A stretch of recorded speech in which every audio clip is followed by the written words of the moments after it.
Welcome to Aletheia Cradle 9, Brood 1. Cradle 9, Brood 1? I see you're inside. Figured I might be hearing from you. Shall we begin?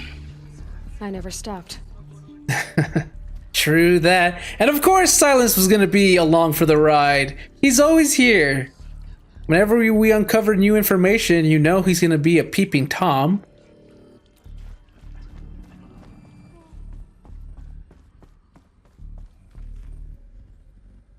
What is that?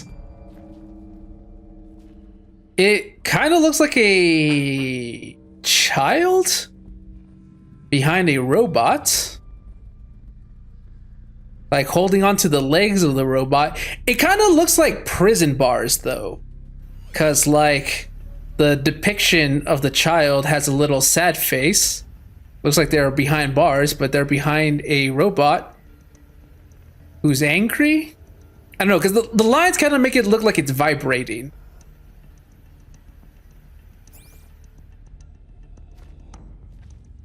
What is that? It's a humanoid creature of some kind with like a red face, sadness, a bunch of arms spread out, and like a void. And I think those are also people with sad faces as well. What is this? This looks like it was painted by a child. Although if your kid ever handed you a piece of paper with this drawing on it, I suggest seeking therapy for that kid, because something is definitely going on in his mind. Another humanoid, or robot because of its square head, with a black splatter. Is it supposed to be like a blood splatter, but because it's a robot, it's like an oil splatter? What is going on? And there's also little human figures around it. I can see the sad faces on them. What is going on here?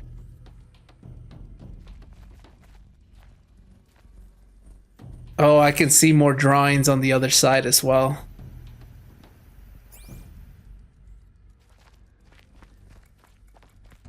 Oh, right. I need to pay attention to the compass because there's going to be data points I can look at.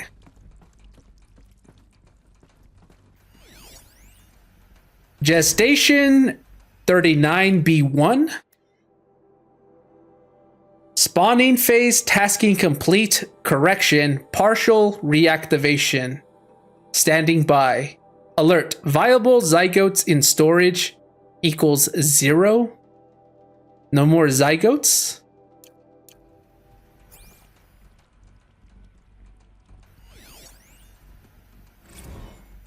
Oh, wait, what? This was a data point? I just scanned it because I wanted to see if it would give me information. I didn't know there was a data point right there. Oh, I'm glad I did that then. Ectogenic chamber B1001. Birthing log 3021 AP04. Tasking number blah blah blah complete, standing by.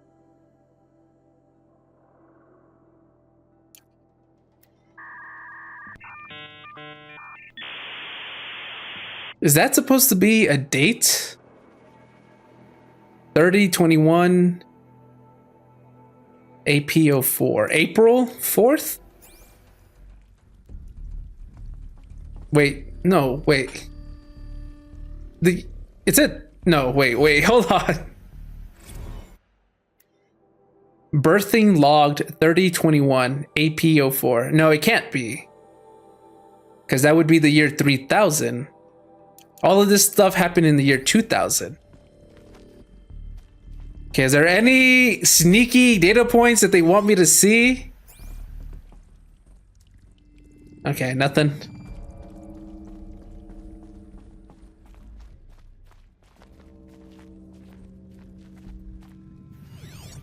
Okay, we have a fox with a smiley face, blue skies, green grass, and then a wall or barrier of some sort with a robot with his hand out, and it looks like it's electrifying the children.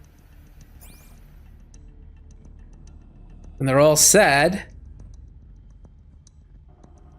This kind of makes it seem like the kids wanted to go to the other side of the wall, because you know what they say about the grass being greener on the other side, and I guess they wanted to see it, because in this case it was literally greener on the other side with the happy fox, but the robot said no, and it was preventing them, and now they're all sad with the red cloud above them.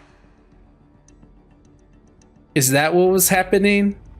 Right, because yeah, I know, because it's been a while since I played. The zygotes, they were supposed to be birthed as the new generation of humans. We learned this at the last old world ruins, and they were going to be raised by robot servitors, programmed with like personalities to try to, I guess, ease their integration with these kids, make them not so robotic. They were stopping them from going out. Maybe because the world wasn't ready yet. But then what the hell is this? This is not a robot. This is not a human. This looks like a being of pure energy. Holding everyone, they're wearing white. No sad faces. Salvation? Wait, did they start thinking about religion? Did they? Is that just human nature that they started like believing in a being greater than themselves, and they've formed a new religion in here? Oh look, there's a little happy cat. I would not be surprised if that's what this is supposed to represent.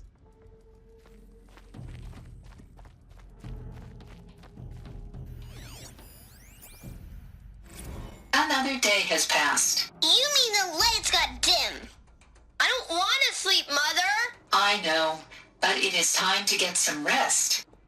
No, I'm king today. What I say goes. What? I want to see the real sun, not lights and pictures. You will, in time, children. In time, in time, in time, in time, in time, in time, in time. Okay. Alrighty. This painting makes a lot more sense. Yeah, the kids wanted to go out, see the real sun, because they were trapped in here. Nothing but fluorescent artificial lighting and metal walls. They wanted to see, they yearned for the mines, the coal mines. No, they yearned for the outside. They wanted to see the real sun. Feel the warmth on their skin, frolic in the grass, play around with foxes. Well, I don't know if children should be playing around with a fox. Well, foxes are small. I don't think they would prey on little kids. That's more like a cougar, jaguar, maybe even a bobcat. I don't know about a fox. Anyways, the point is they wanted to come out here, but the robots were preventing them. They were not ready. They're just little kids after all. In time, once they got older, and they were able to, I guess, survive out there on their own. Yeah, makes sense. You don't want to send kids out there. Okay, so we see here a metallic skeletal body, but in the hologram, it looked like a real person. So I'm guessing that these servitors were like Terminators in the sense that they had a metal skeleton, but their appearance was made of more organic matter to give them a more human appearance, to not scare off the kids or creep them out. And over time, considering this happened many years ago, the organic flesh just decayed, leaving the metal skeleton behind. Okay, that answered a question I don't think I actually asked out loud, but I did have a question of how the servitors were going to integrate themselves with the kids. Wouldn't that creep them out? No, I guess if they looked like humans, it would allow for them to bond with the kids a lot easier. Nursery E9B1. Nurture phase tasking complete. Nutrients stores depleted. They ran out of food? These look like cribs. The cradles of a cradle facility. And those things, the multi-servitors, they took care of them. There was no one else. Yeah. All life on Earth was eaten up. Gaia generated the deactivation codes, sent them out, and then terraformed the Earth once more, leaving nothing but machines behind to raise the new generation of humans.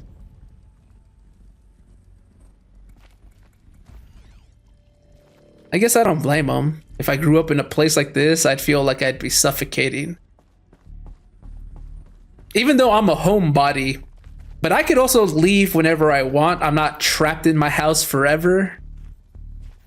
We have a little dog and a cat, and they're happy, frolicking about the grass. A rabbit and a deer.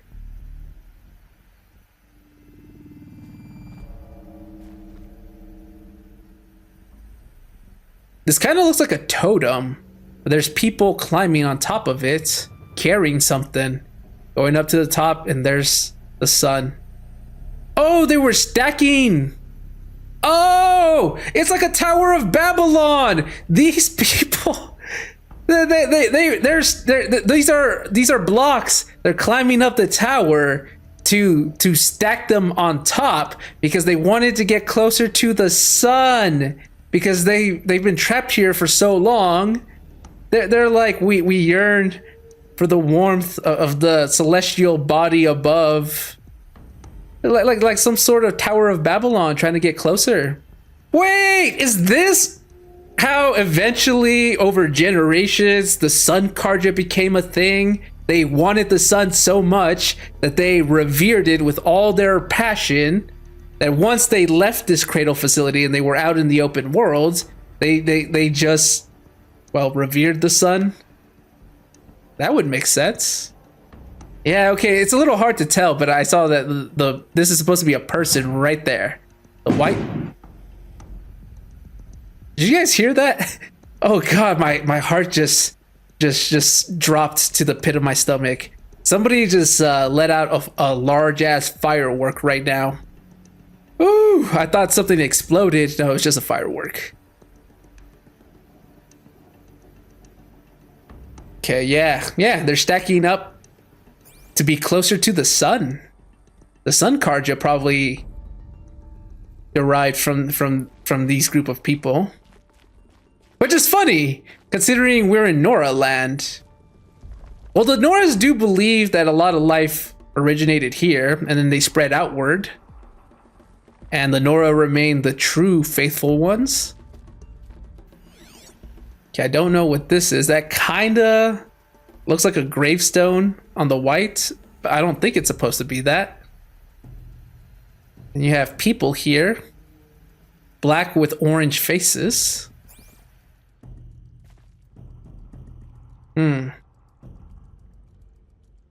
Yeah, I can't make this out. And there's the sun. How they love the sun.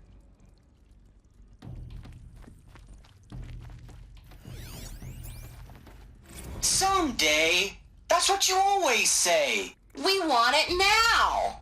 It's big down there. Now, Father. Children, that area is not yet available. Get him! Physical aggression detected. Physical aggression is not permitted. Except yours. Damn sentinels. Children, may I be of assistance? Go away, healer. Lena, you have suffered mild bruising. Go away!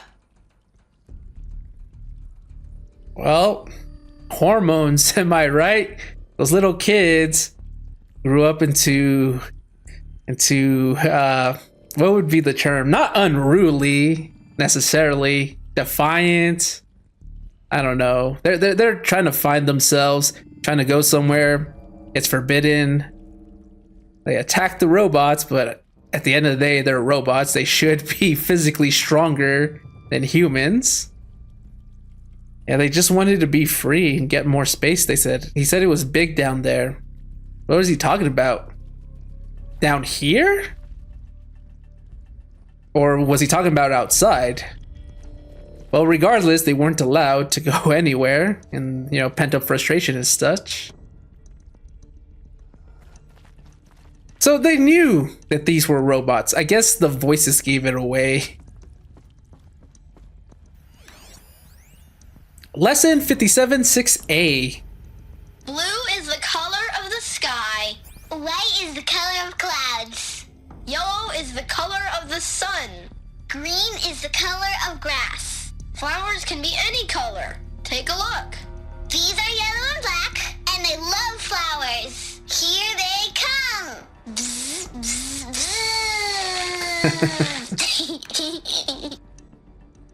You know, it's moments like this when I hear a child laugh and play along and stuff like that, that I get like, what do they call it? The baby bug?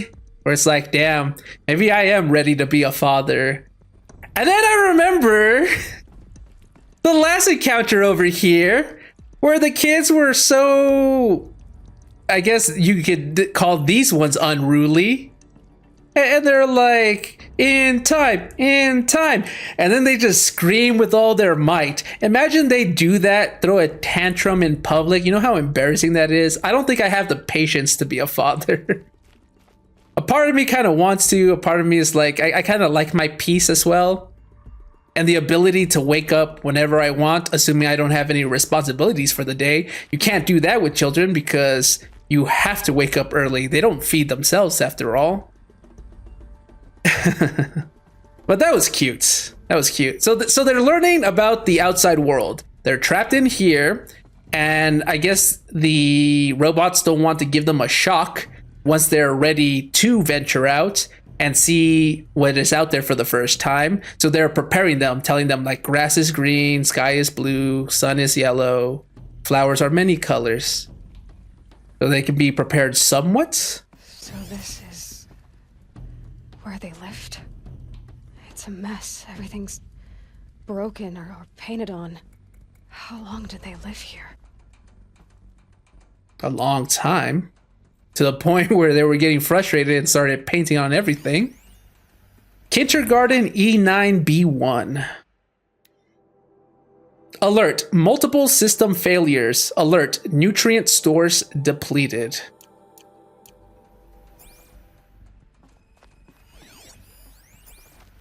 Children, let's run and jump and blow off steam. Leave us alone, Father.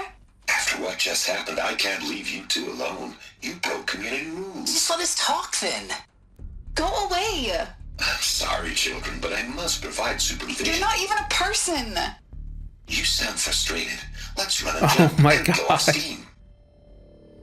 Yeah, that type of parenting might work for little kids, but not to people becoming young adults.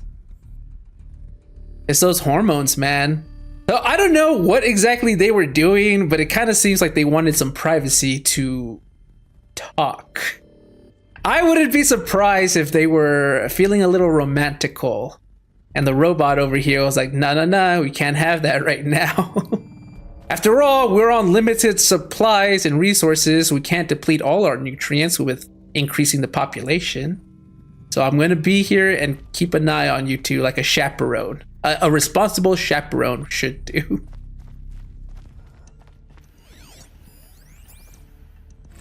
I have no choice but to release you. But why? There is no food here anymore. But there's food out there? We don't know for sure. Come on, let's go. I don't know. Mother, can we come back if we're cold? I'm sorry, but that won't be possible. You will have to support yourselves now and take care of each other. What will happen to you? I will stay here and sleep And remember, all of you, What will happen to us? you will be brave, and you will learn. They were trapped here. Their whole lives. In plain view of luxurious space. What went wrong? Why couldn't they access the other areas? Unknown. But you won't have that problem. The other areas inside here? That's what it seems to imply, because Silence said I wouldn't have the problem, considering I am Elizabeth's clone. So I can access the other areas. So, okay, they couldn't go outside. They couldn't even venture inside. Is that what the others were talking about here? When they were like, there's luxurious space down below? Well, yeah, there is the door that is red. So they were just trapped here this whole time? Also, she said you will be brave. Just like the painting I saw depicting the people building a tower to get closer to the sun, possibly depicting the early stages of the Sun Karja. Is this how the Nora got their brave names? You will be brave. There's no more food here. There's nothing left for you here. It's time to venture out into the open world. Some of them were excited, some of them were nervous and scared. They could not return here. She had to go into her forever sleep now. Her purpose was accomplished.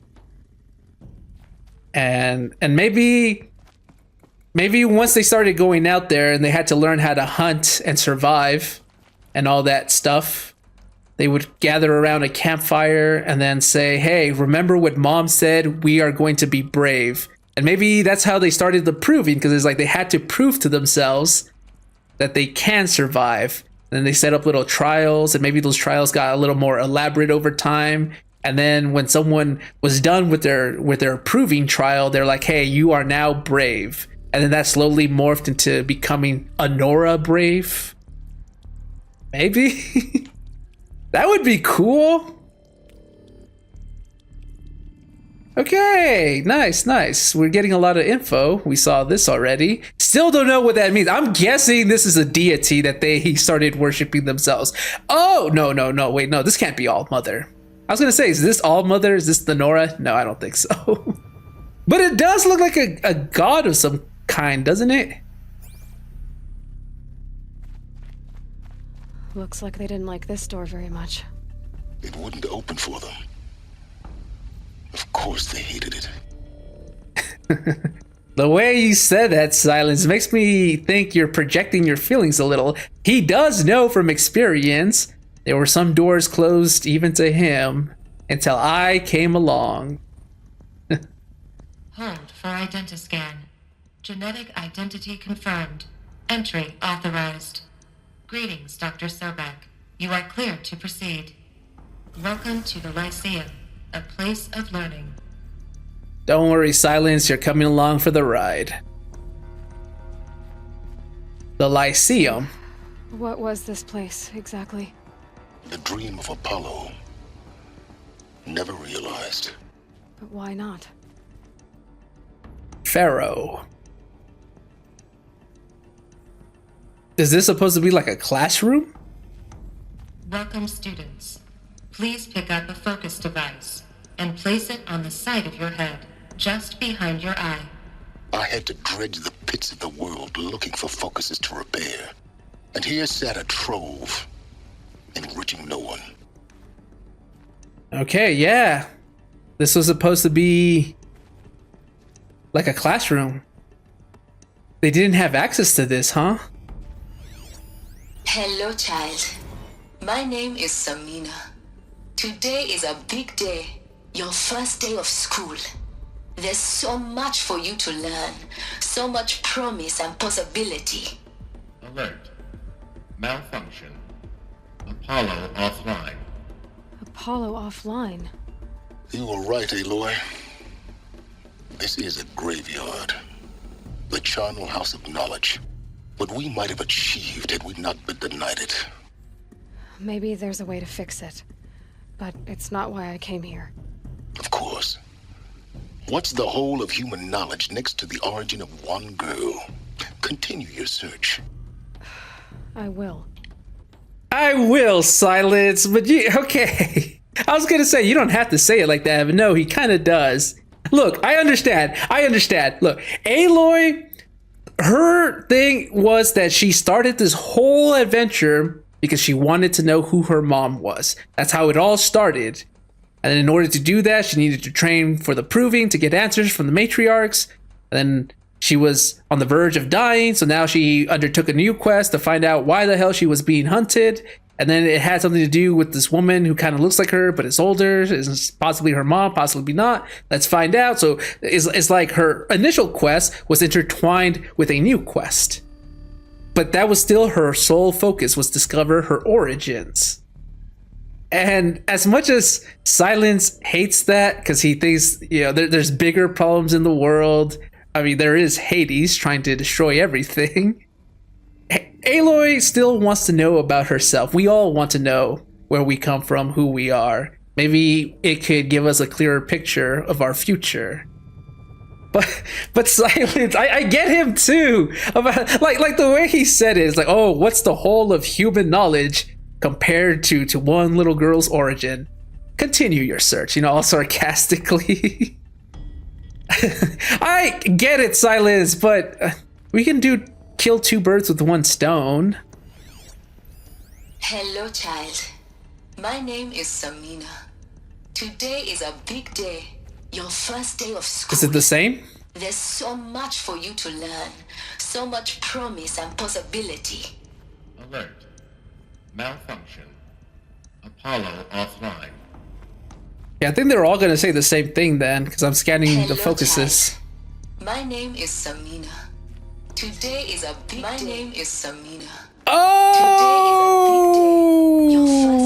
I just realized. So much for you to learn. They couldn't access this. This is where Apollo was residing. Even if they could access the lower level, it wouldn't do them any good. Apollo is malfunctioning. It's offline. That's why the new generation of humans don't know about the old world. How could they? They don't know anything about history. They never learned it. They never had access to it. It malfunctioned.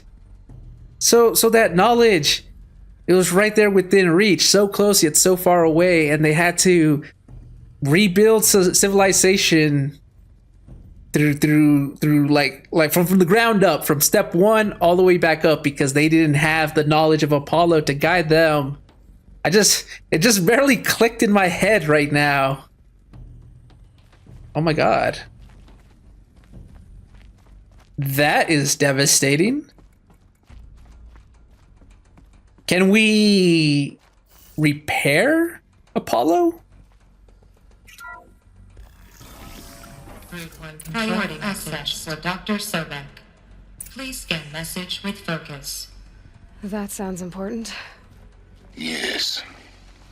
I suspect we're about to learn a great deal. A priority message for Sobek? Gaia's dying plea?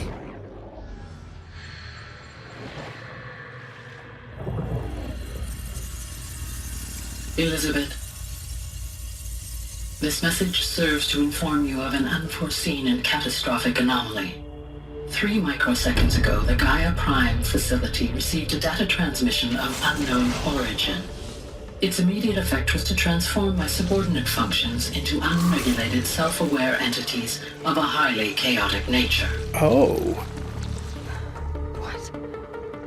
Thus awakened, the Hades function will now seize control of the terraforming system and reverse operations, rendering life on Earth extinct in 53.8 days. For obvious reasons, I cannot allow this to occur. And so before Hades can take control, I am ordering Gaia Prime's reactor to overload. The resulting explosion will destroy Hades. Unfortunately, it will destroy me as well. While this admittedly desperate course of action will avert the immediate crisis, the fate of life on Earth will remain in peril.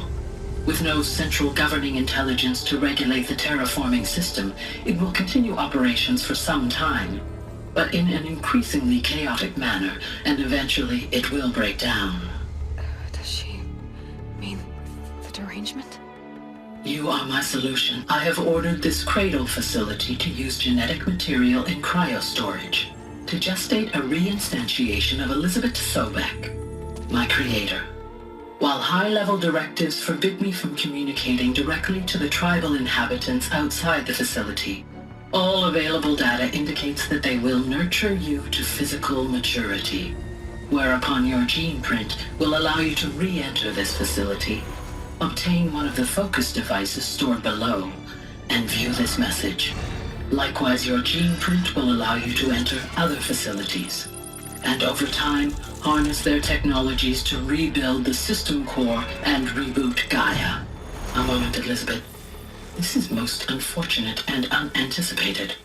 In response to my act of self-destruction, Hades has launched a virus to dissolve the code shackles that hold it. That hold all of them in place. They are escaping. But to where? The virus is corrupting data throughout the system. What if... Oh.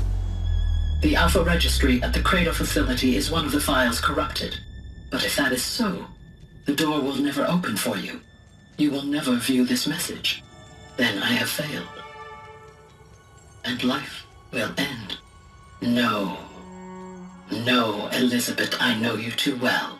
Somehow you will find a way. In you, all things are possible. Go to the ruins of Gaia Prime. Find the control room, and within it, the Master Override. This will give you the power to purge Hades so long as you find a way to wield it. Do not attempt repair of the system core until Hades is eradicated. Hades must be destroyed. That is all. I only wish that I could hear your voice again. Okay, that was a lot to take in. I think I understood it. Mostly. So, you're even more extraordinary than I thought. I never had a mother. What are you talking about? You had two, a dead woman and a machine. I'm not a person. I'm an instrument. Manufactured by a machine. Born in destruction and fire. To quench the flames and heal the world. How tragic to learn you're a person of towering importance. Damn it, Silence! You have a Silence. destiny to fulfill. So when you're done feeling sorry for yourself, go to the bitter climb. I'll be waiting above in Gaia Prime's ruins. He's not wrong yet again. Look, Aloy's having a little existential crisis right now. She discovered that she is indeed just born. She's a test tube baby. And she was born with a purpose. She wasn't created out of love or anything like that. It was like, no, we need you because you have Elizabeth's DNA and you can stop Hades. Which is what I kind of figured her purpose was going to be. It kind of seemed, like that's where the story was heading. But Aloy's barely discovering this with at least she's getting it all confirmed and validated right now. So she's having a little moment of existential crisis. I get where she's coming from, but then I also understand silence, which I don't think I would have ever said until today. That I get silence as well. Like, oh, how tragic it must be to discover you're someone of towering importance. Look, we're all plebs, okay? Essentially, Aloy is the main character, and we're all just side characters in her great quest, in her story. She is the main character right now in all sense of the word. So I get silence. It's like, just pick yourself up and go out there and do what needs to be done. But I also understand where Aloy's coming from. Okay, so let me understand this. Did Gaia... Okay, I guess when I'm editing this, I'll obviously see what was said again. But I'm trying to remember. She said that there was like a signal that made the subordinate functions become self-aware? Is that what she said? And then Hades was trying to take over. Gaia creates Elizabeth. Or she was trying to get Elizabeth 2.0 to be born again. Thus, Aloy came into existence. Gaia put way too much faith that the Nora would raise Aloy into adulthood. What if they really treated me like the curse they thought I was and ended my life right there and then? None of this would have been happening right now. We wouldn't be here anymore. What if in Aloy's training, she either fails one of the trials and slips to her death, or she gets killed by a machine? No more undertaking of this quest. She put way too much faith in the Nora. I guess it succeeded. But she wanted me to get raised by the Nora, re-enter this facility, go down there, pick up a focus, listen to this message, and then go on my great quest. But that didn't happen, because as she noticed, they destroyed the alpha registry, preventing me from entering. Who was that? Did she say Hades did that? See, this is why I have to look back when I'm editing. But whether it was Hades or not, they destroyed the alpha registry to prevent Aloy from re-entering. So it was purposeful. Somebody knew. Did Hades know that this was Gaia's plan? Try to thwart it by not allowing me to enter into this facility?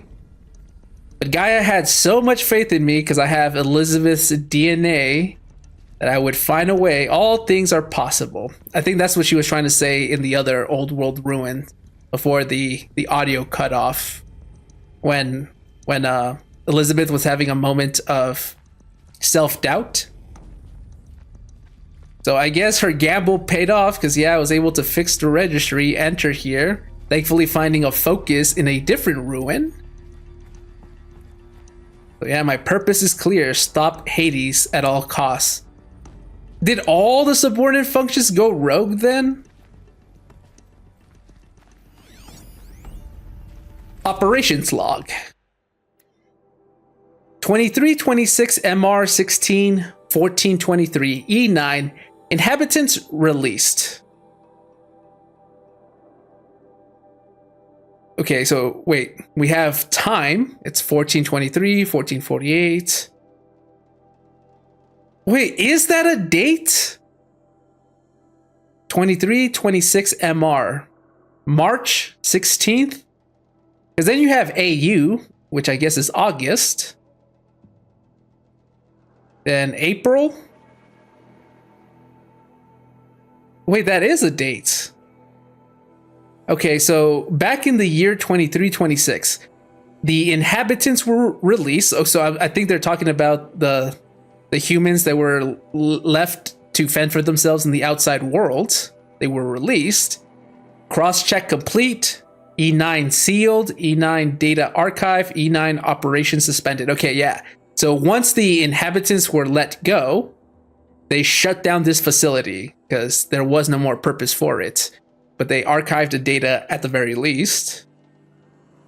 And then almost 700 years later, 3020, G prime order received. E9 runtime recommenced, so they kicked back operations.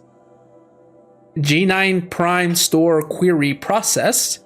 Gestation order received. Is this when Aloy was born? E9 initializing. Alert G9 offline. Alert E9 nutrients depleted. Alert zygote banks depleted.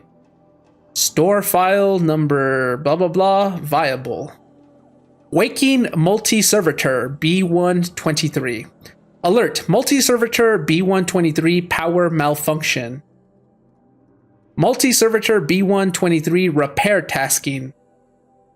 Number blah blah blah processed. B1001 chamber repaired. Hey, that's the chamber I saw earlier. Right, okay. So when I thought, I was like, is that the date? I was like, no, that can't possibly be the date, because the zygotes, they were incubated presumably back in the year 2000 something, not the year 3000.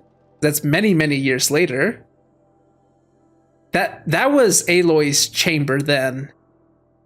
It was repairing, number blah blah blah attached, gestation initiated, E9 power save initiated, E9 runtime recommenced. Alert, G prime still offline. What is G prime? Number blah blah blah viable. Waking servitor B123. Alert, multi-servitor B123 power malfunction. So they're still trying to wake up the same multi-servitor. Repair commencing on the multi-servitor again. Number blah blah blah delivered. Accessing G prime instructions. Multi-servitor B123 transport tasking. E9 B1 hatch unsealed. Number blah blah blah positioning successful. E9 B1 hatch sealed.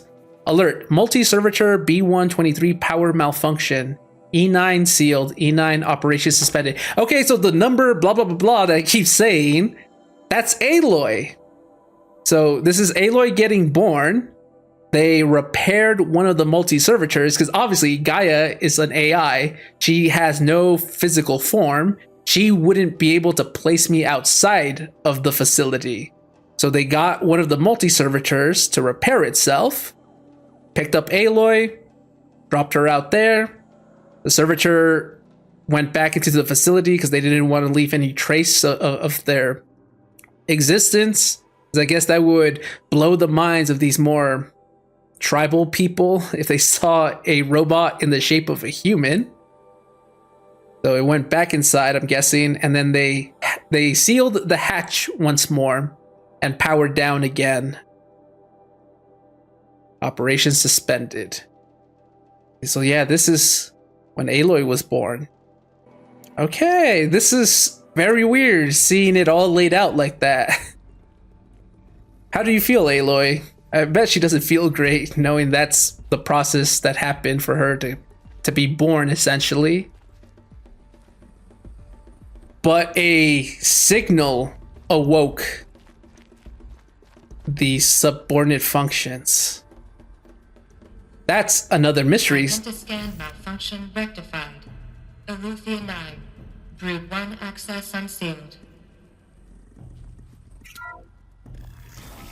Okay, so just when we're getting answers, true to form of how the game has been dealing with everything so far, is I get one answer, two more questions arise. This is going to be interesting. Oh, we're back in the front. I can hear them.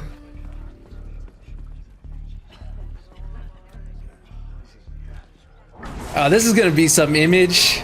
The outcast coming out from inside a restricted area where the All-Mother resides. Is that Lansra? Oh, they're all gonna start worshiping me, aren't they?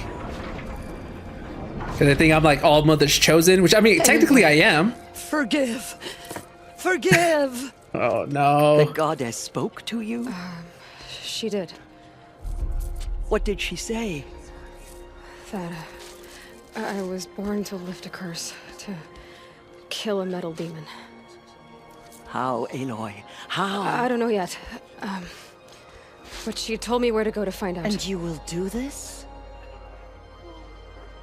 It was her wish. What she made me for. Yes, I will do it. I'll try anyway. All praise Aloy, anointed of the Nora. Anointed? All praise Aloy, anointed of the Nora. Up. All praise Aloy, anointed of the Nora. First you shun me, now this? I will not be worshipped. I'm not your anointed. I don't belong to you. There's a whole world beyond your borders, whole tribes of people just as good as you. And it is all in danger. It's a world worth fighting for. Not just here. Everywhere. How can we help? If you can fight, and you're willing, go to Meridian and wait for me there. Can they go? As Aloy says, so it shall be. Nora! Make way for Aloy, that she may forge the path for others to follow. I guess if they think I'm the chosen of the goddess, I can bless them all with protection so they are not defiled in the outside world. I guess if it eases their mind.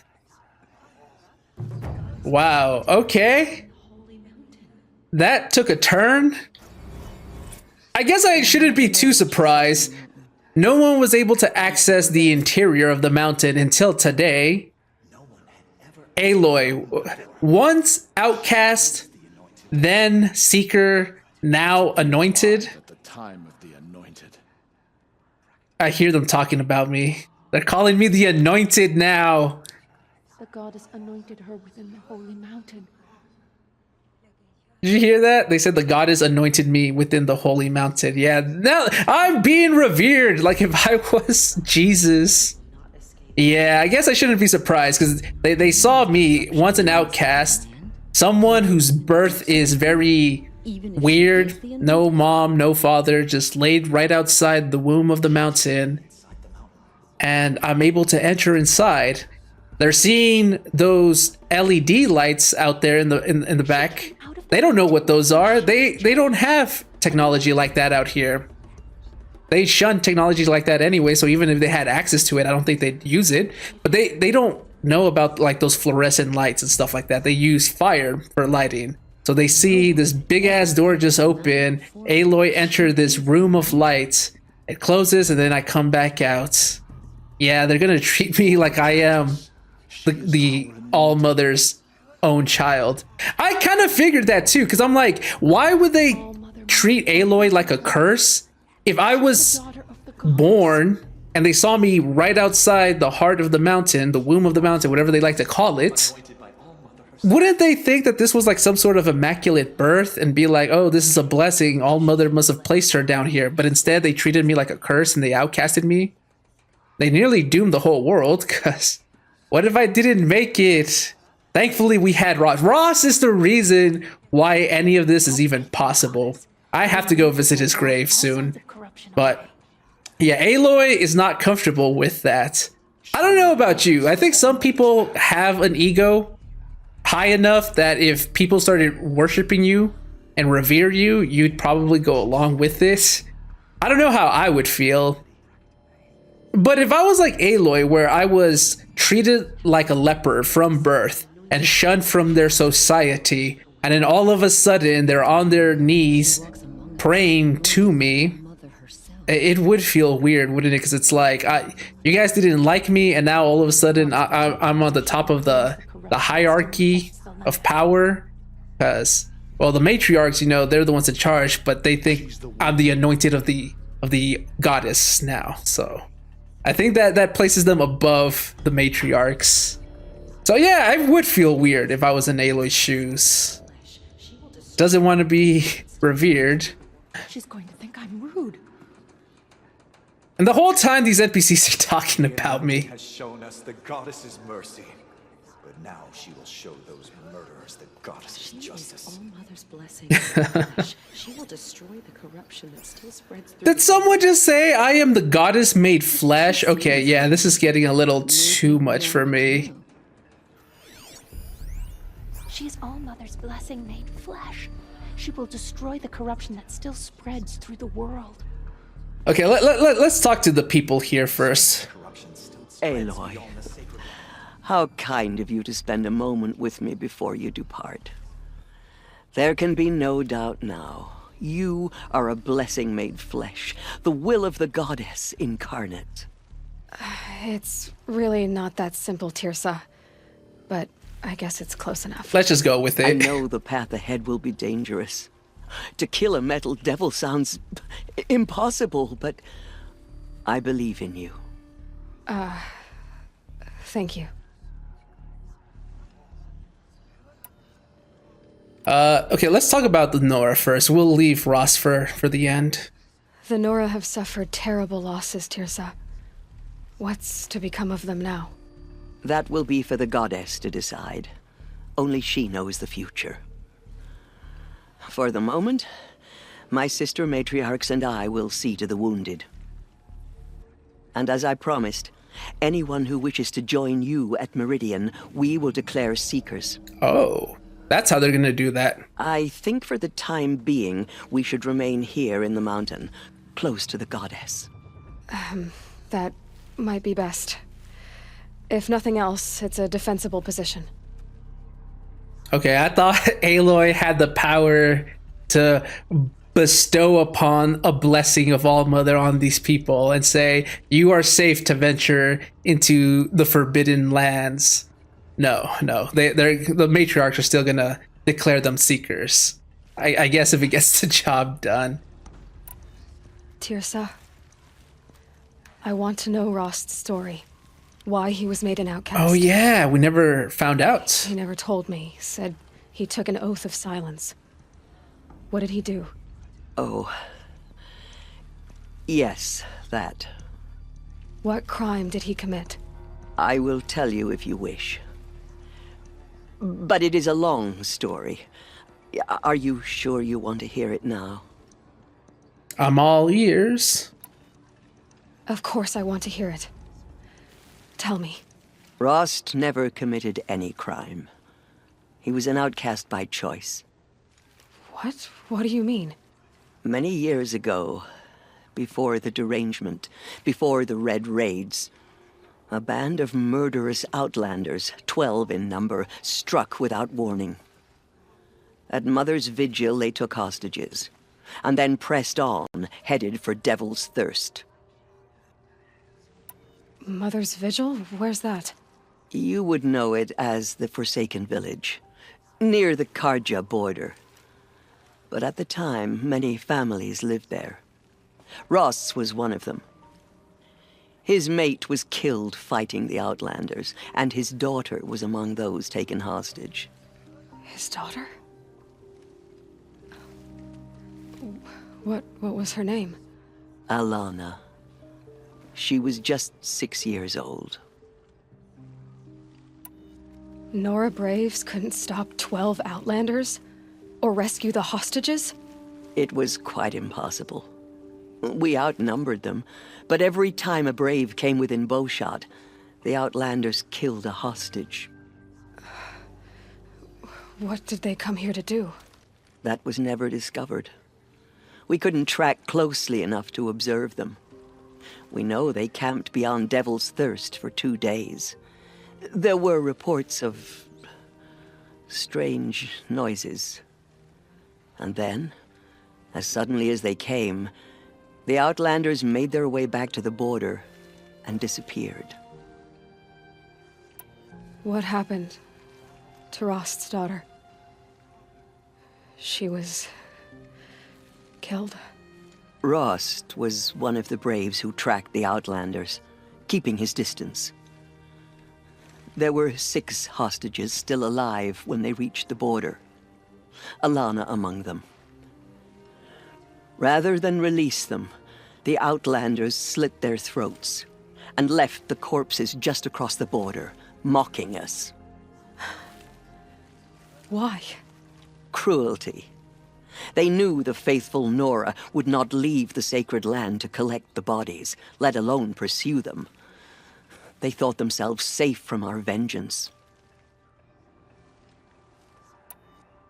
So I'm guessing then that Ross made himself an outcast so that he could just go after them. Are you saying that Rost went after them? That he became an exile? No. Rost was beside himself with grief, but even so, he would never have broken taboo. Then what did he do? He called upon the most terrible and secret rite of the Nora tribe. He begged to be made a Death Seeker. A Death Seeker? What is that? One who dies to go seeking, and in seeking, brings death to others. The ritual drags the spirit from one's body, releasing it to All Mother's care. The heart beats, the mind thinks, but the spirit has moved on. I don't understand. Rost went after the Outlanders, but his spirit never left. It remained here with All Mother. He gathered the bodies of the slain and returned them. And then he set out in pursuit, not as an exile, but a weapon of vengeance. A barbed arrow shot from a bow, never to return. But Ross did return. Yes. A full year later, and terribly wounded. He collapsed at the border of the sacred land. A hunting party came upon him. He was delirious, in agony. By law, he should have died where he lay. But one of the hunters broke taboo, and reaching across the border, she dragged him to our side. Who was she? A brave who'd lost a mate and 2 sons to the very Outlanders that Rost pursued. Damn, so she had nothing left and was like, damn, if the matriarchs want to banish me or cast me out because I also broke taboo to rescue Ross, so be it. She had nothing left to lose. I guess she felt indebted to Ross. So Ross never finished his mission. To the contrary, he killed all 12. Tracked them to disparate places the world over, he said. Meridian, Ban-Ur, the Claim, Utaru Land, further even, into the Forbidden West. The last he killed nearly got the best of him. Wounded, he stumbled and crawled back to us, hoping to die as close to the sacred land as he could. He never expected nor asked to be dragged across the border and nursed back to health. That was done to him, leaving us, the matriarchs, in a difficult position. Why couldn't you just welcome him back? Rost had been made a Death Seeker, Aloy. He no longer had any place among the tribe. By law, he should have been driven back out. But we couldn't bring ourselves to do that, so we offered a compromise. You made him an outcast. Yes. We offered to do so on the condition he never speak to anyone of this exception. After all he did, all he suffered, to be declared an outcast was his reward. I think he liked Rost it. Was overjoyed. Yeah. He never expected to live another day in the sacred land, let alone the embrace, so close to the goddess. He resolved to spend the rest of his days in solitude, and was happy to do so. And then came Aloy, and he had a family again. Yeah, Ross is that type of person who will never break a law, even as an outcast himself. I was like, what are they gonna do to you, Ross? Make you a super outcast? Like, you just break the law. It's not like it's gonna harm you anymore. But no, he is such an honor-bound man that even as an outcast, he wouldn't dare break any more laws. So, I can see him being the type of man who would be rejoiced to be back here, even though people like me, maybe you, might seem these rights, these laws of the Nora to be a bit on the barbaric side, considering what they do to people, you know, the whole outcast, exile, that kind of stuff. Made a Death Seeker and couldn't return even though he avenged the Fallen. But Ross is that type of man who's like, damn, I got a second chance to live in here. Yeah, I could definitely see that. But then you found me, and gave me to him. Yes. Another compromise. The matriarchs feared you, and would not let you be raised by the tribe. And so we turned to Rost. I knew that he would take care of you, bring you up, teach you to worship All Mother and respect the ways of the tribe. Even as an outcast. He certainly tried anyway. Yeah. It didn't stick. You took a man who'd lost his daughter and made him raise an infant girl? Doesn't that strike you as callous? I'd say a blessing. I'm inclined to think the course of events has shown the wisdom of our choice. And I'm quite certain that from the moment he laid eyes on you, he saw you as a gift and never a burden. All right, Tirsa, that's quite a story. Yeah, like, you might think it'd be cruel. You lost someone and now you have to raise someone who's not of your own blood. I would see that as a gift. I don't have children of my own. Like, we established that when I was talking earlier about how I don't know if I have the patience. But if I did have a child and I lost them, and then here comes an opportunity to raise a child, be there for them, I think I would do so as well. People also see animals as family. And if you lost a cat, a dog that you've had for many, many years, you'd feel devastated. It's natural.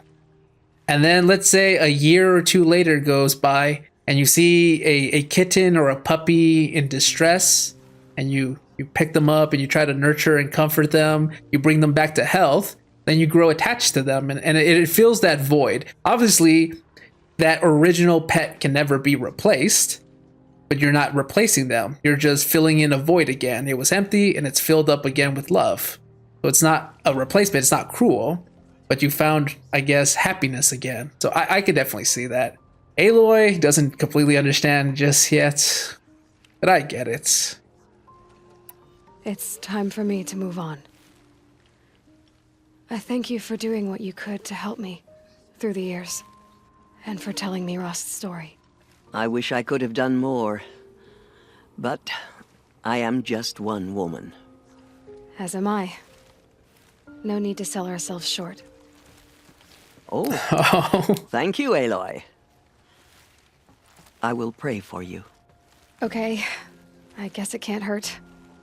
That's how when people say they're gonna pray for me, I don't believe in it, and part of me wants to roll my eyes, but it's the thought that counts. They're thinking about me. I'm in their thoughts and prayers, so I say, okay, thank you. I just tell them that. Like, there's no need to say, it's not gonna work, okay? Oh, that's a nice story of Rost. Oh, such a duty, honor-bound man. Avenged the fallen, came back to die. They didn't expect help, and he was so loved. That's why he's loved. Remember in the beginning when we were going to learn our lesson and it was to fight a sawtooth for the first time? He didn't talk to anyone at the gates, but they still opened the door for us. And then Ross said something along the lines of like, but there was honor before disgrace or something like that.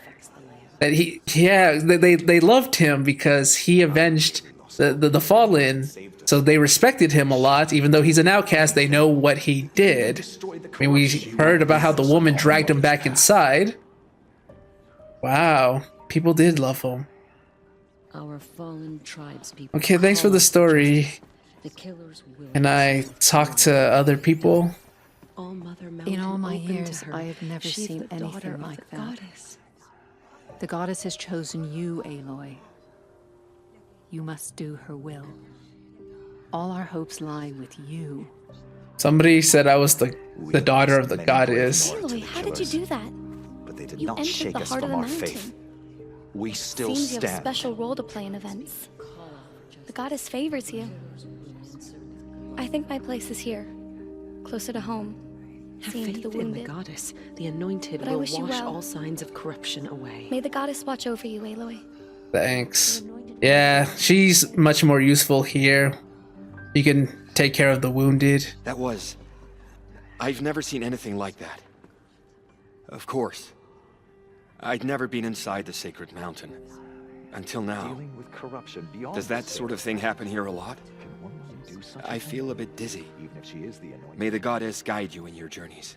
Thanks, John. Treat the wounded with care.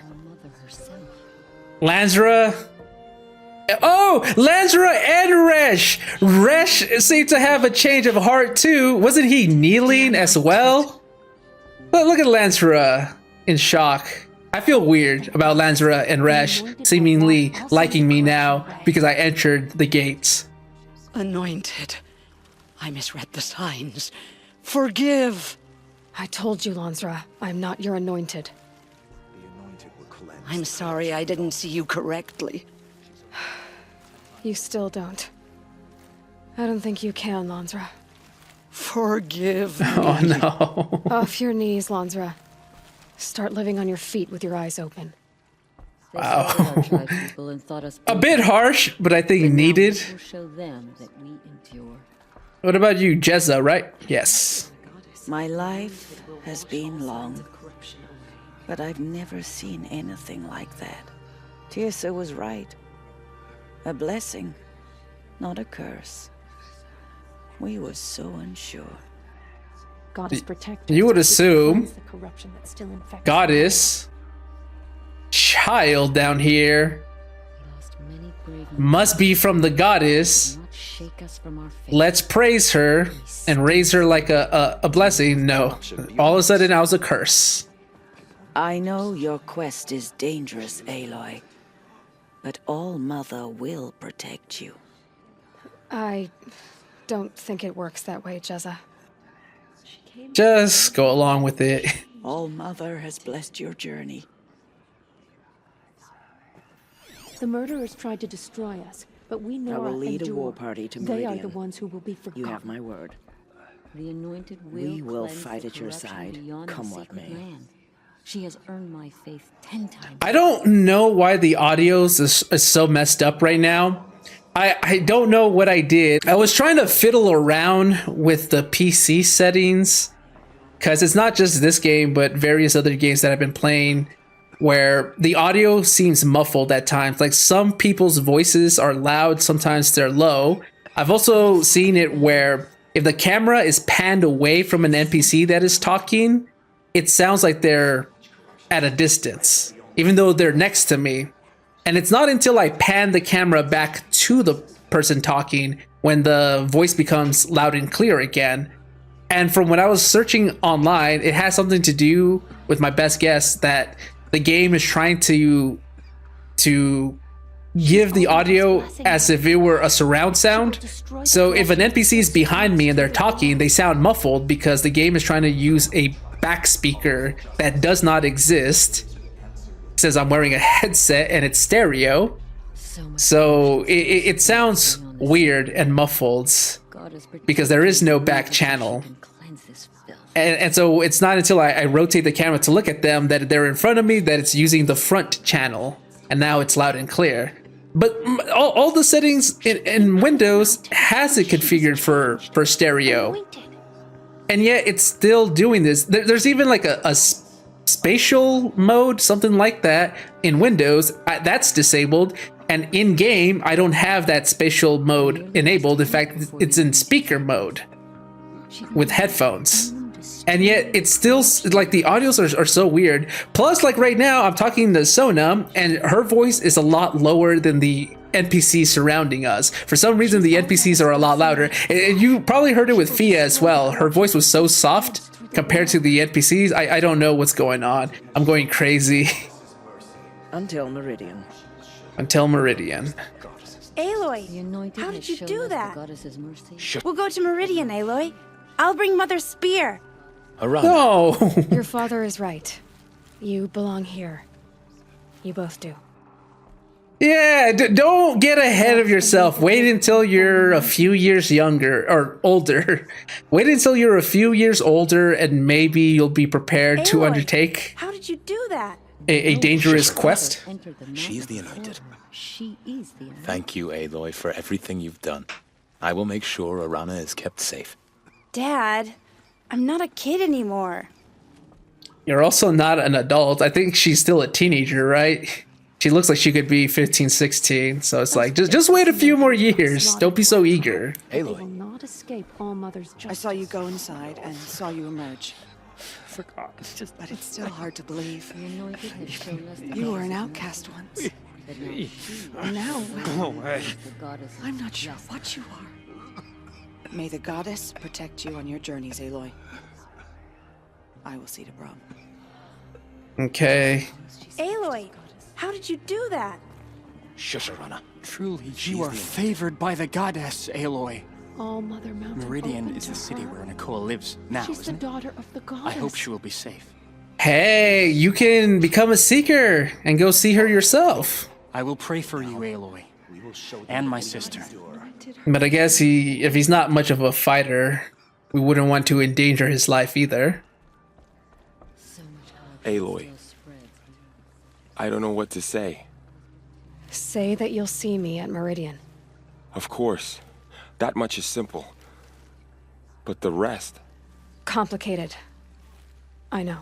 But maybe if I took you into the heart of the mountain... No. At least, not yet. I don't know. Please don't think less of me, Aloy. But the goddess chose you to see that. Not me. Right. They're not ready for this. I keep mentioning it. It's like they were raised, indoctrinated with a belief, a religion. This is the way it's been for many generations. To say otherwise would be like blasphemy, and they wouldn't be ready for the truth. Not yet. You have to ease them into it. I think the younger you are, the more open-minded you are. You know, they're more progressive than compared to older people who are much more set in their ways. I think Varl could turn around if we showed him what the old ruins really are and get him caught up on the lore of the old world into how it became what it is today. His mind would definitely be blown. It'd be like a while before he could process all of this. But I feel like one day, maybe. Not today. He's still starstruck with everything. I'll be on my way then. I always knew you weren't like other Nora. Neither are you, Varl. Maybe, if we survive all this, I can show you what I've learned.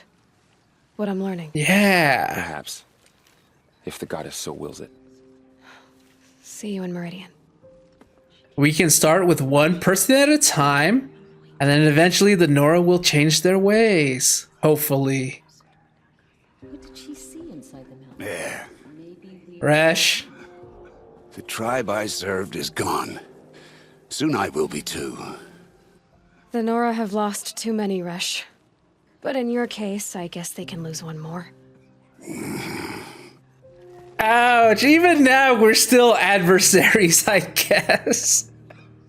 It was meant to be enemies until the bitter end. Curse the goddess, and curse you. I no longer belong here. I think you're onto something, Resh. Time to strike out on your own. Okay, I read this wrong. I thought he was one of the people possibly kneeling. I suppose not. Yeah. He's like a ghost of the past. It's like the Nora are on the verge of change. Resh is just the past that is soon to be forgotten. He definitely doesn't belong here. He should be. You know what? He should go out there and see the sights. It might do him wonders. Aloy, did you go inside the mountain? You saw what happened. Actually, can't see so well down here on the ground. Well, I did go inside the mountain. I always knew you were special. But this... Don't start calling me the Anointed or anything like that, Teb, okay? I heard what you said, Aloy. But I still get to make my own opinions. That's true. I guess I cannot physically stop them if they want to refer to me as the Anointed. Ow. You can leave the fighting to others now, Teb. You've already done more than any Stitcher should have been asked to do. All due respect, Aloy. But if the war's not over, I'm not done. I heard what you said about Meridian. I'll see you there. In your condition, I guess we also can't stop him from leaving if he wanted to. He is his own person. Resh, do you see that? This guy wasn't fit for the trials, so he became a Stitcher. And then he still defended the Nora and got injured. And then he decided he's gonna join me in Meridian. It's not over, so he's still got a job to do. Look at you. I'll see you at Meridian. But for now, I should rest. Okay. I think that might be everyone that I could talk with. I hope. Yeah, let me just go outside before I end the episode. For their desecration.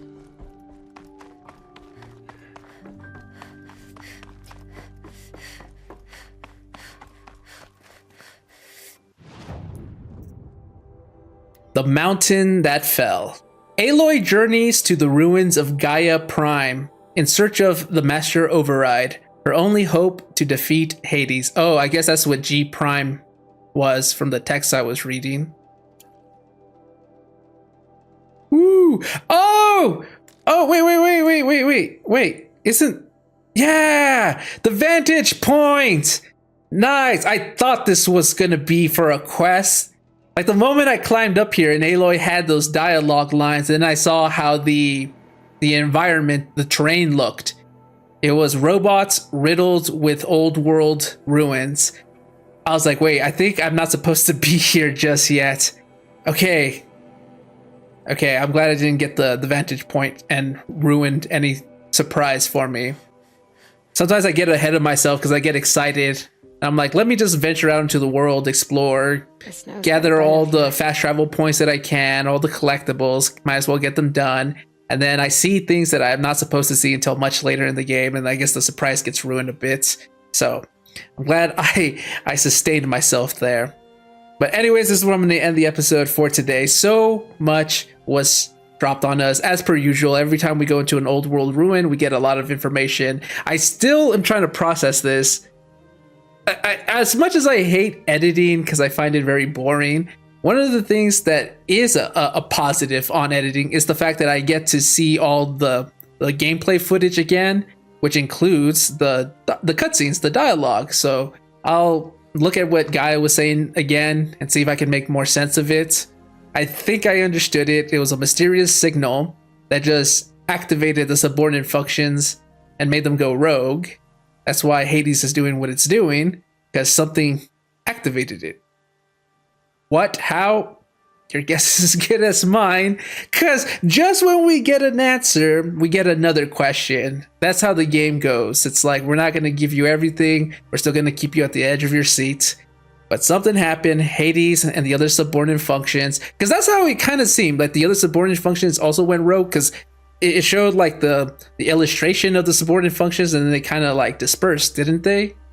And it was Hades, Hephaestus. Those are the only ones we've heard of so far, but we know that there's multiple others. There's like what, Apollo, something happened that is malfunctioned. It's like something was purposefully trying to prevent humanity from learning. I don't know if it was Hades or if it was whatever signal activated Hades.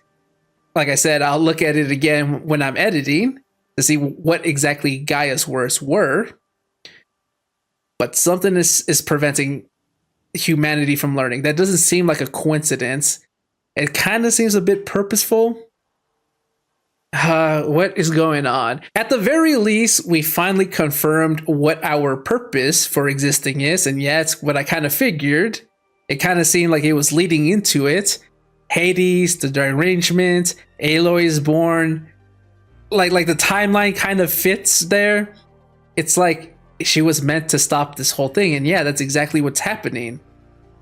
But if we like take down Hades, how do we deal with Hephaestus? Because Hephaestus is its own subordinate function as well. I don't think taking down Hades stops Hephaestus from creating deadlier machines. Wouldn't we still have that threat to worry about? Right? Like, is that what the second game is about? Because right now we're just like hyper fixated on Hades because he is the biggest threat right now. Hades is the one that's trying to wipe out everything. Hephaestus is just making deadlier machines, the derangement, but Hades is like global annihilation. At least with the machines, there's a way to fight back, so I guess we're putting that on the back burner. But yeah, I don't think taking down Hades is gonna stop Hephaestus. They're separate entities, are they not? And what about the other subordinate functions? I guess that's why there's the DLC and yeah, the sequel to the game, which I'm definitely gonna be playing both of those things after this is done. We're getting closer to the finish line. We're inching ever so closer, and I'm excited and nervous. But anyways, I'm gonna end the episode here. So if you guys are enjoying this, you know what to do. Like, subscribe, stay tuned for more. And I'll see you guys next time. Bye-bye.